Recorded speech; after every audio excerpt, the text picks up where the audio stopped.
Today's video is bringing up a little bit more on the topic of food and dietary stuff. Just like with exercise, we are using food and diets for things that they're not supposed to do. They're not really intended to do. When it comes to exercise and training, the only thing exercise is really supposed to do is condition you for capability. It's not supposed to make you look different. It's not supposed to really shape your body or tone you up or lean you down or do any of that. Those are side effects, which may or may not happen, and who knows when or if or to what degree they'll happen. The only thing, when you're doing an exercise, the only thing your body cares about is, can I do it? Am I physically capable of doing it? That's the only thing that's guaranteed. Same thing with food and diet. Okay? When you are following a diet, you are not telling your body to be leaner. There is no such thing as a weight loss diet. There's no such thing as a diet that will make you lose fat. The only thing you're saying, like if you're, raw food diet or something like that, if you're eating raw food diet, you're not telling your body be leaner or stronger or anything. You're telling your body be able to survive on a raw food diet.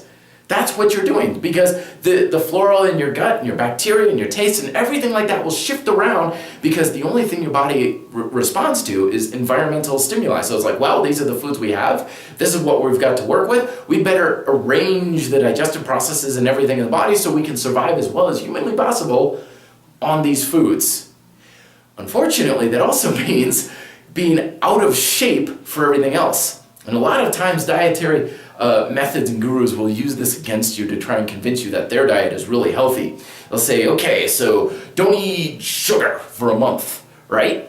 And then you don't eat sugar, and then at the end they say, go eat and have ice cream and candy and everything like that. And you're like, oh man, I feel like crap. And they're like, so that's unhealthy and everything. That's not what it means at all. It does not mean that sugar is unhealthy for you. It means you're out of shape. It means you're deconditioned to be able to handle sugary foods. That's what's happened. I feel great on this diet now. I used to feel like crap for the first couple of weeks. People will say, oh, you're detoxing and everything. No, you're getting conditioned for the diet, and then you will feel good on it. Me, I just say, to hell with the whole thing. Don't even bother. But the exact same thing happens with exercise. I could say, okay, if you're a runner, don't do any running for a month and then go run a 10K race. How are you going to feel during that race? You're going to feel like crap. Your legs are going to be like lead, and you're going to be out of breath and everything, and you're going to be sore the next day. And I could say, see, that proves running's bad for you. And you would naturally, of course, rightfully say, no, I'm just out of shape. The exact same thing happens with food.